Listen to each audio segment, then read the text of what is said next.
কৃষ্ণ কৃষ্ণ শুধু শ্রী কৃষ্ণ কৃষ্ণ গৌর হরি এলেন আমাদের জগজনের এই দশা দেখে গৌর হরি নেমে এলেন এই ধরাধামে। কবে এলেন? আজ থেকে 538 বছর পূর্বে। এই যে দোল পূর্ণিমা আসছে, কি আসছে তো? আর 3-4 দিনের মনে হয় ব্যবধান। এইটা আমার মহাপ্রভুর 538তম আবির্ভাব তিথি। 538 বছর পূর্বে 1407 শতাব্দীর 23শে ফাল্গুন 1486 খ্রিস্টাব্দে এই ভারতবর্ষের মাটিতে, পশ্চিমবাংলার মাটিতে, নদিয়া জেলার নবদ্বীপ ধামে সচিব মায়ের কোলালো করে একটা ছেলে এলো। নির্বিঘ্নের তলায় আবির্ভাব হলো বলে অদ্বৈত আচার্যের স্ত্রী সীতা ঠাকুরানী নাম রাখলো নিমা।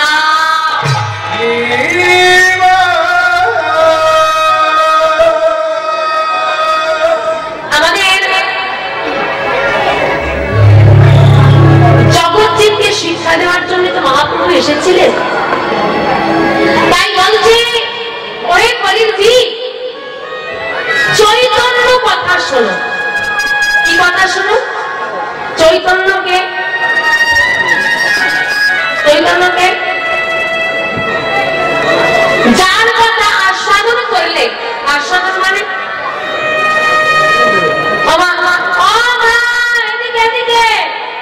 গল্প কি আজকে আর শেষ হবে না? গল্প শেষ হবে না?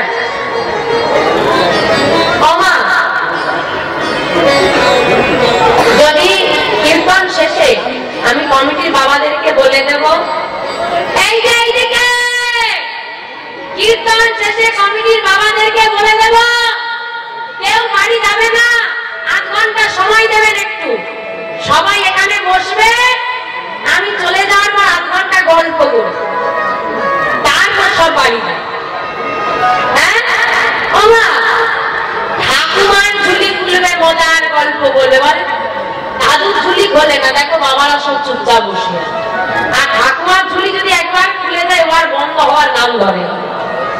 মেয়েদের হচ্ছে এই স্বভাব, গল্প চলতেই থাকে, মুখ আর বন্ধ হয়। সংসারের গল্প রোজ হবে, গোবিন্দ কথা শোনা রোজ হবে না। শুনে রাখো, জলে নৌকা থাক তাতে ক্ষতি নাই, নৌকায় যদি জল ভেজায়, নৌকা কি জল কি? জল হলো সংসার, নৌকা হলো সাধনা। জলে নৌকা থাক তাতে ক্ষতি নাই, সংসারে সাধন থাক কোনো ক্ষতি নাই। তুমি বাসন মাজতে মাজতে হরিনাম করতে পারো, কোনো ক্ষতি নেই, বড় উপকার হয়। জলে নৌকা থাক, সংসারে সাধন থাক, কোনো ক্ষতি নেই। সাধনে যদি জল উঠে যায়, তুমি সারাদিন 24 ঘন্টার মধ্যে আমরা নিজেদেরকে নিয়ে 24 ঘন্টাই ব্যস্ত থাকি। যদি ওই 24 ঘন্টার মধ্যে তুমি প্রতিদিন 2 মিনিটও দয়াময়কে দিয়ে থাকো, তো তোমার ওই 2 মিনিট যেন শুধুমাত্র গোবিন্দের জন্যই হয়, অন্য কারো জন্য নয়। ওই টাইমটা যেন খাঁটি হয়, নৌকায় যেন জল না ওঠে, তোমার সাধনে যেন সংসার না ঢুকে যায়। যেটুকু সময় গোবিন্দকে দেবে, ওইটুকু সময় যদি সংসার ঢুকে যায়, মায়া ঢুকে যায়, সব কিন্তু নষ্ট হয়ে যায়। পূর্ব জন্মের থাকে যদি সুকৃতি সঞ্চয়, ইহ জন্মে হয় যাবে সাধু গুরু বৈষ্ণব। কমিটি থেকে যে আসনটা দেয় না, কি ধুলো থাকে, থাকে না? থাকে না? থাকে না? বলো থাকে। একটা পেপার নিয়ে তো দুজনে পেতে বসবো, ভালো শাড়ি পরে যাচ্ছি না, কি হবে? ধুলো লেগে যাবে, তাই তো? আরে বাবা, শাড়িটা পরিষ্কার করে কি হবে যদি এই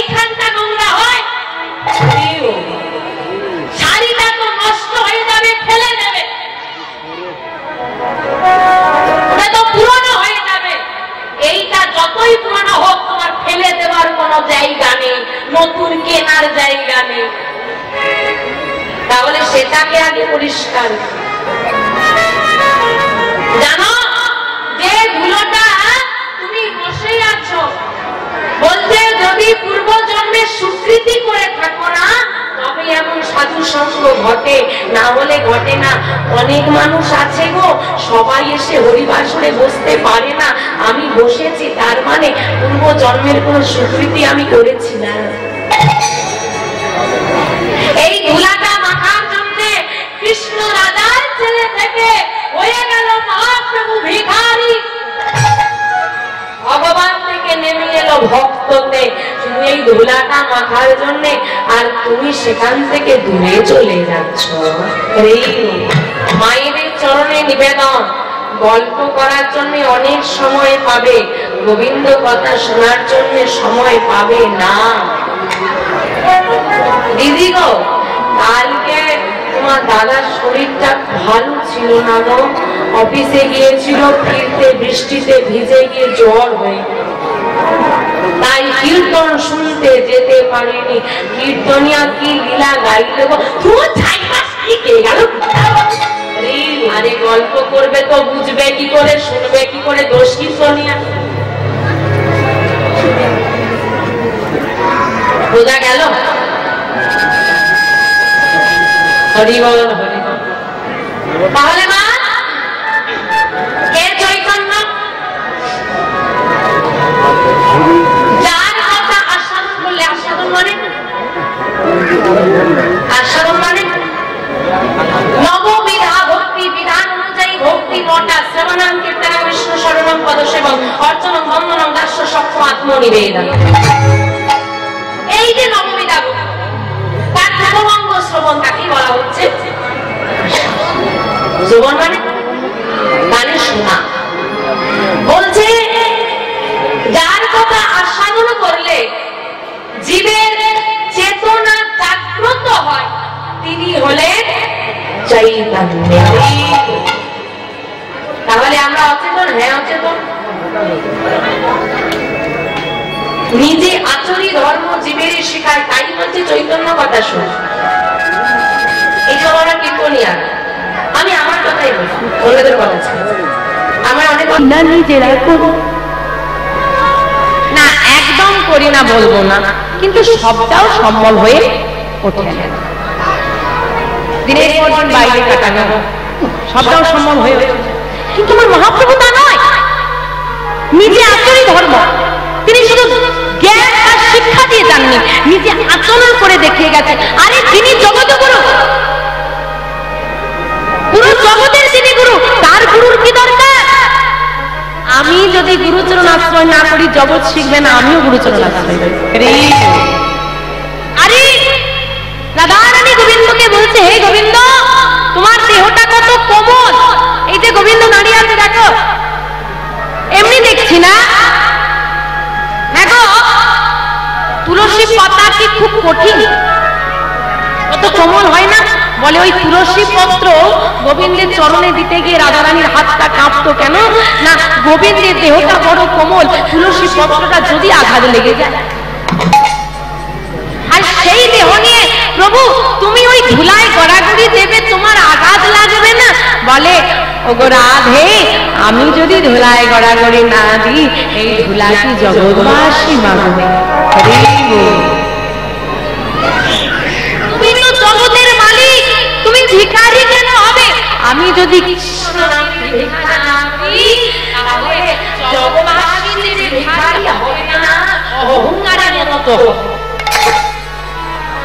আমি যদি প্রেম না পিলাই তারা পাবে কোথা? আমাদের জন্য সব ত্যাগ করে এলো, এই জন্য বলছে চৈতন্য কথা শোনো, তবে তোমার চেতনা জাগ্রত হবে। ধন্য কলি যুগ, ধন্য আমার অবতীর্ণ শ্রী চৈতন্য। কলিযুগটা ধন্য, কারণ আমার শ্রী চৈতন্য দয়ালের এই কলিযুগে আবির্ভাব। মাগো, আমরা অনেক সৌভাগ্য করেছি, তবে কলিযুগে যে যুগে আমার মহাপ্রভু এসেছে সে যুগে আমরা আসতে পেরেছি, এটা আমাদের কি বলবো বললাম সৌভাগ্য। আমাদের একটা দুর্ভাগ্য আছে। দুর্ভাগ্যটা কি? যে দয়ালকে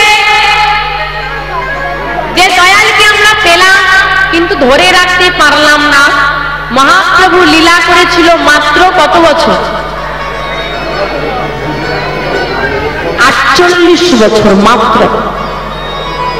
তার মধ্যে 24 বছর গৃহলীলা, 24 বছর সন্ন্যাস লীলা। 1431 শতাব্দী মাঘ মাসে বর্ধমান জেলার কাটোয়ায় কেশব ভারতী মহাশয়ের কাছে তিনি সন্ন্যাস মন্ত্র গ্রহণ করলেন। তখন গিয়ে তার নাম হলো শ্রীকৃষ্ণ চৈতন্য মহাপ্রভু। বলিয়ে শ্রীকৃষ্ণ চৈতন্য মহাপ্রভুকে, শ্রীকৃষ্ণ চৈতন্য মহাপ্রভুকে, শ্রীকৃষ্ণ চৈতন্য মহাপ্রভুকে। মাগো, ওই গৌর নেতাই দুই ভাই এসে যদি জীবনের সব সুখ শান্তি পরিত্যাগ করে আমাদের কলির জীবে দাঁড়ে দাঁড়িয়ে এসে নাম না প্রচার করতো না, এই যে আজকে মহতি হরিবাসন চলছে, মহানাম যজ্ঞ চলছে, সব ভক্ত একত্রিত হয়েছে, এই যে প্রেম আদান প্রদান, এটা কিন্তু কোনোভাবেই সম্ভব হতো না। সবই আমার নিতাই গৌরের কৃপা। এই নিতাই গৌর যদি না আসে আমরা অসম্পূর্ণ। কি মনে হয় নিতাই গৌর আসবে? আজকে আসবে? আমার গৌর এলো রে, আমার গৌরী কোথায় এসেছে গো?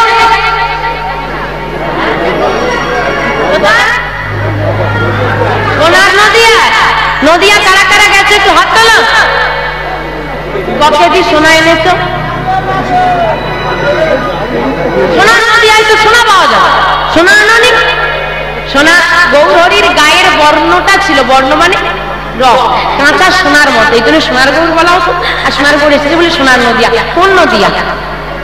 আরে এই নদিয়া, ভক্ত যেখানে ভগবান সেইখানে। আর নদিয়া তৈরি করতে পারবে এই জায়গাটাকে? উলুধ্বনি হরিধ্বনি দিয়ে নদিয়া হবে? দেখি হোক তো একটু নদিয়া। উলুধ্বনি উলুধ্বনি উলুধ্বনি। বাবা বাবা বাবা, আমার গৌর এলো রে, এই সোনার নদিয়া। উলুধ্বনি উলুধ্বনি হরিধ্বনির নিতাই গৌর হরি হরি হরি। এই তো সবে তো শোনা যায় আমাদের গৌর এলো রে, গৌর এলো।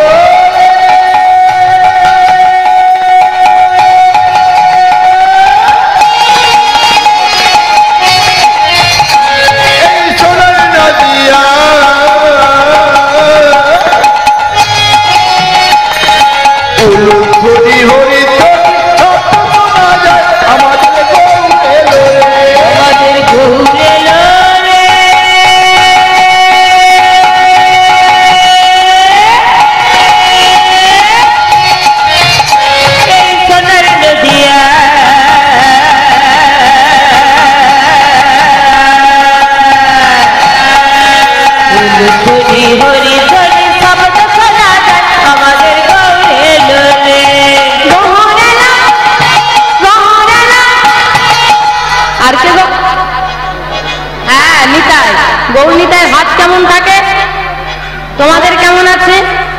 নদিয়ায় গেলে দেখেছো সবাই কি বলে? জয় নিতাই, জয় গৌর। হ্যাঁ গো, এমনি বলে, হাত দুটো তোলে না। আর তোমাদের হাতে কি স্প্রিং সিস্টেম আছে? বললেই উঠে যায় আবার নেমে যায়।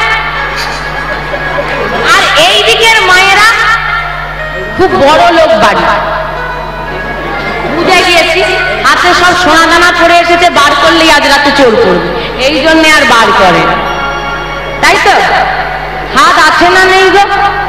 যাকে যাকে ভগবান হাত দিয়েছে, আর যারা দাঁড়িয়ে আছেন বাবাদেরকে বলবো, কীর্তন শুনতে এলে পকেটবিহীন প্যান্ট পরবেন।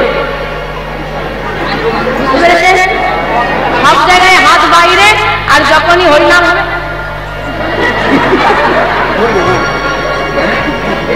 আচ্ছা, মায়েরা সত্যি কথা বলবে না মিথ্যে কথা বলবে? ঠিক করে না, সত্যি কথা বলবে। এখানের বাবারা চলে না? চলে না? এইখানেও চলে, সব চলে। এখন স্বাস্থ্যের পক্ষে ভালো না খারাপ? ভালো না খারাপ? খারাপ। আস্তে আস্তে আস্তে বাবার একটু জোরে বলেন তো, স্বাস্থ্যের পক্ষে ভালো না খারাপ? যে যা ভোটার সে তাকে ভালো বলুন। ও ভালো, এখন বাবা নিজের শরীরের ক্ষতি করতে করতালি দেবে, কিন্তু যেখানে করতালি দিলে উপকার হবে, ভবনদী পারাপার হবে, সেখানে হাত বেরোবে না। ওই জায়গায় দাঁড়িয়ে যদি কেউ এসে বলে দাদা একটু হবে নাকি, তখন দুটোর জায়গায় চারটে হাত বেরিয়ে পড়ে। আর যেখানে উপকার হবে করতালি দিলে সেখানে হাত বেরোবে না। দেখি যার যার হাত আছে, ভগবান যাকে যাকে দিয়েছে তারা তোলো দেখি, যাদের নেই তোলার দরকার নেই। যারা দাঁড়িয়ে আছে হাত নেই পরিষ্কার, বাবা বাবা ওমা উলুধ্বনি দাও একটু, বাবার হাত তুলেছে। গহরেলা আমার গহরেলা, দেখো গহরেলা এর সঙ্গে নিতাই এলো রে।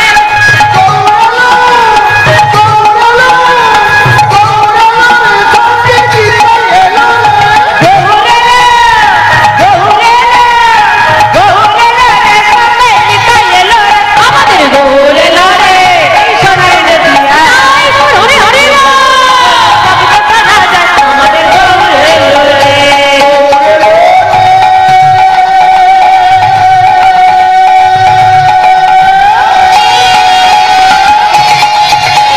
সোনার নদিয়া উলুধ্বনি হরি হরি সত্য বাজায় আমাদের গৌরী এসেছে, কি মনে হয় এসেছে? মায়েরা যা উলুধ্বনি দিয়েছে না, তাতেই গৌরী চলে এসেছে। তা গৌরীটাই তো এলো, দেখতে যাবে? দেখতে যাবে? কারা কারা দেখতে যাবে হাত তোলো দেখি। বাহ, কে কে তোরা, কে কে তোরা, কে কে তোরা গৌরী দেখবি আইরে ছুটে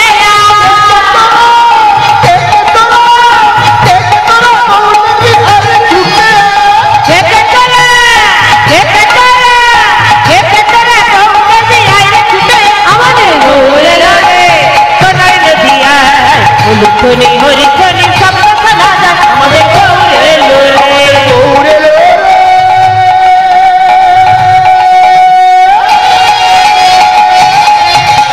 সোনার নদিয়ায় উলুধ্বনি হরি হরি সত্য বাজায় আমাদের আমাদের গৌরেলো রে।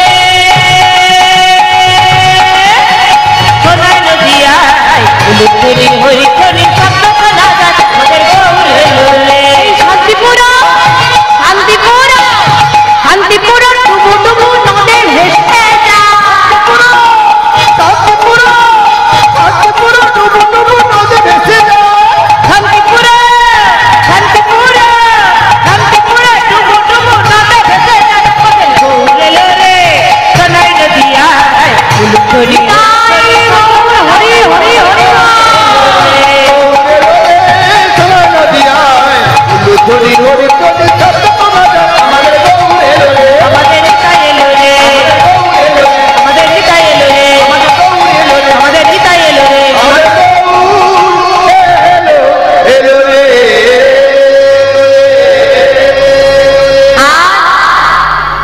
ভক্ত বিহারী, যার মায়ের নাম মায়াবতী, পিতার নাম দ্বিজ ঘোষ।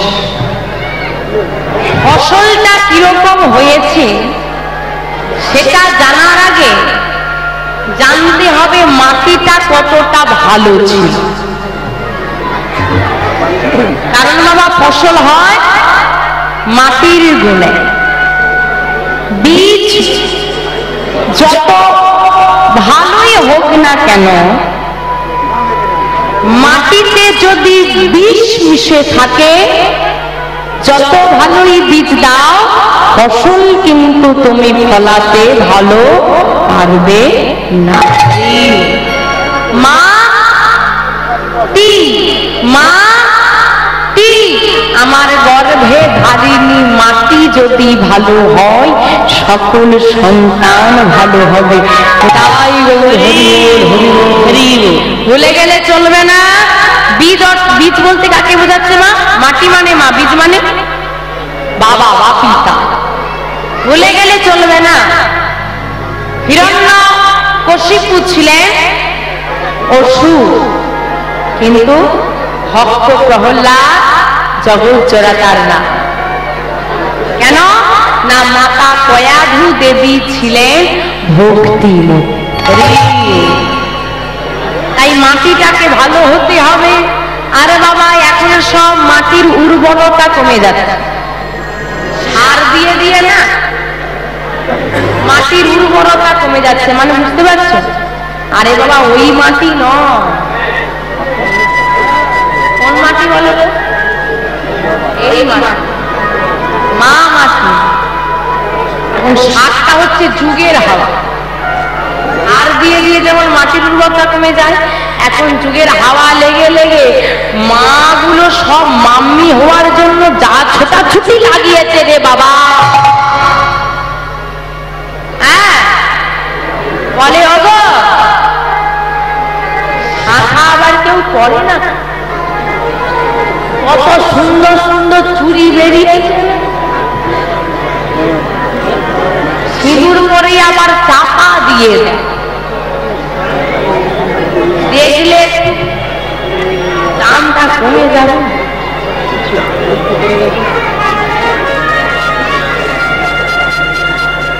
মাগো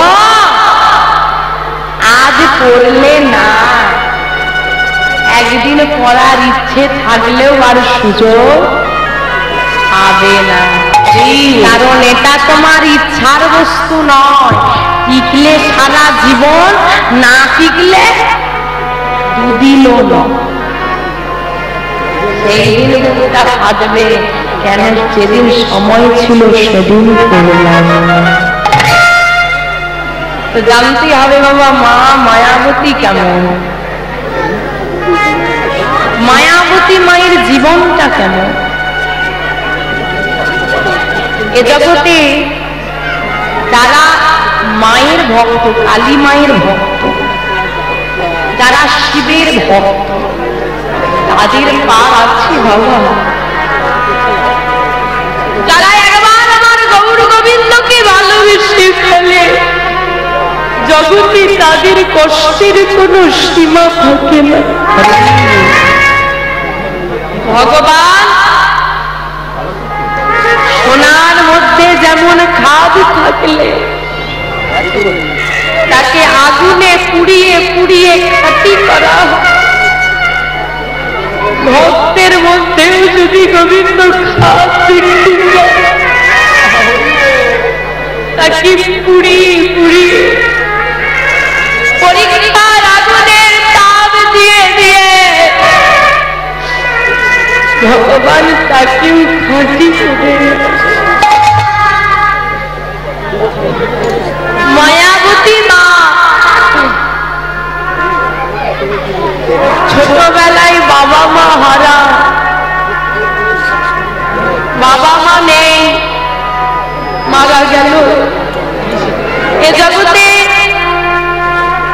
যার বাবা মা নেই তার পুরো পৃথিবীটাই শূন্য,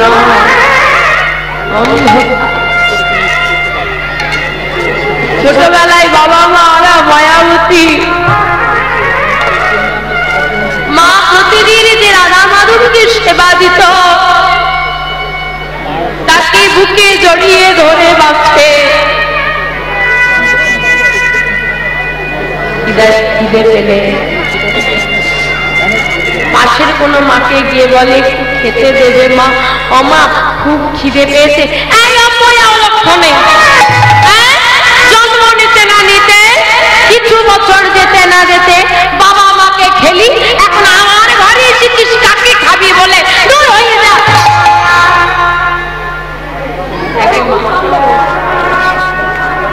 এমন একটা পরিস্থিতি কি বেঁচে থাকা সম্ভব? ওই রাধা মাধবকে বুকে জড়িয়ে ধরে বলে মাধব, জানি না কি ভুল করেছি,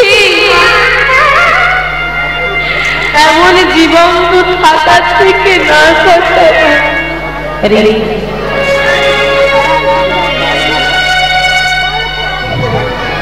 কোনদিন কোনো মা খেতে দেয়, কোনদিন কেউ দেয় না। একা ঘরে বৃষ্টি হয়, বজ্রপাত করে, ভয় করে, ওই মাধবকে জড়িয়ে ধরে বসে থাকে আর বলে, ওগো মাধব। যখন মা ছিল ভয় করলে মাকে জড়িয়ে ধরতাম, আসতো মা রে, মা তো আমাকে ছেড়ে চলে গেল। মাধব, তোমাকে অনেক ভরসা করে জড়িয়ে ধরেছি, তুমি যেন কোনোদিন আমাকে ছেড়ে চলে যাও।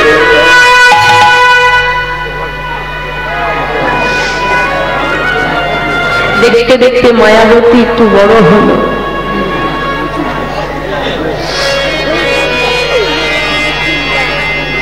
এখানে যে সমস্ত দাদু ঠাকুমারা বসে রয়েছে, খুব ছোটবেলায় বিয়ে হয়েছে, মায়াবতীরও বিয়ে দেওয়া হবে। যার সঙ্গে বিবাহ হলো বিজু ঘোষ, সেও গোবিন্দকে বড় ভালোবাসে। বাড়িতে আর্থিক সচ্ছলতা নেই, কিন্তু সুখ আছে। জীবনে টাকাটাই সব। এখন তুমি টাকার পেছনে ছুটছো, ছুটে নাও, যতটা পারবে ছুটে নাও। একদিন বৃদ্ধ বয়সে এসে মনে হবে, টাকা সঞ্চয় করে কি করলাম, ছেলে মেয়ের ভালোবাসা পেলাম কই। অর্থ উপার্জনের তাগিদে চলে গেলাম দেশের বাইরে, বৃদ্ধ হলাম, যখন ফিরে এলাম তখন ছেলে মেয়ে তাদের কাজে ব্যস্ত, আমাকে আর দেওয়ার মতো। যখন আমার ছিল উচিত তাদেরকে সময় দেওয়ার, তখন তাদেরকে সময় না দিয়ে অর্থকে সময় দিয়েছি। ঠিক তেমনি আজকে আমারও সন্তানরা আমাকে সময় না দিয়ে অর্থকে সময় দিয়েছে। হিসেবটা বরাবর থাকবে বাবা, তুমি যেমন দেখাবে তোমাকে তেমনই দেখতে। মায়াবতী মায়ের অভাবের সংসার সুখে কেটে যায়, দেখতে দেখতে দিন যায়। গৌর গোবিন্দ কৃপায় মায়াবতী মা গর্ভবতী হল। আমা, আনন্দের খবর না দুঃখের খবর গো? আনন্দ। মায়াবতী, আমি জানি তুমি ছোটবেলা থেকে অনেক কষ্ট করে বড় হয়েছো, তুমি আমার সংসারে এলে তোমাকে একটু সুখ দেব সে সামর্থ্য আমার নেই। হয়তো তোমাকে আমি আর্থিক দিক দিয়ে বলবো না, তুমি যা চাইবে আমি তোমাকে এনে দিতে পারবো। কিন্তু মায়াবতী, একদিন তুমি বাবা মা হারা হয়েছিলে, আজ তুমি মা হতে চলেছ। আমাদের এই ফাঁকা ঘরটা আর ফাঁকা থাকবে না, আমাদের এই ছোট্ট পর্ণকুটির ভরে যাবে আমাদের সন্তানের খেলায়। দেখো মায়াবতী, তোমাকে আমি অর্থের বিনিময়ে হয়তো নামি দামি জিনিস এনে দিতে পারবো না, কিন্তু কথা দিলাম তোমার সঙ্গে আমি থাকবো। কি স্বামীরা কথা দিয়েছে তো, পাশে থাকবো। আরে বাবা, উপরে বসে আছে, কদিন পৃথিবীতে থাকবি সেটা ভাব, তারপরে তো পাশে থাকবি। মায়াবতী মায়ের দ্বিজ ঘোষের কথা শুনে খুব মনে আনন্দ হলো। সত্যি আমার দুঃখ হয়তো ঘুচে যাবে, আমি হয়তো আমার দুঃখের দিনগুলো ভুলে যাব। দেখতে দেখতে দিন পেরোচ্ছে, আনন্দের দিন। আর এই সময় দয়াময় বলে বসল, মায়াবতী তুমি আমাকে কতটা ভালোবাসো পরীক্ষা দিতে পারবে? ভগবান বলে রেখেছে, যে করে আমার আশ আমি করি তার সর্বনাশ। তথাপিও যদি সে না ছাড়ি আমার পাশ, আমি হই তার পাশের অনুরাগ। তুমি যদি যদি আমাকে ভালোবাসতে পারো, ভালোবাসার মতো শত বাধা পেরিয়েও যদি ভালোবাসতে পারো, আমি তোমার দাস হয়ে যাব। দেখতে দেখতে কিছুদিন পার হলো, আর গর্ভবতী হওয়ার কিছু মাস পরে স্বামী দ্বিজ ঘোষ মারা গেলেন।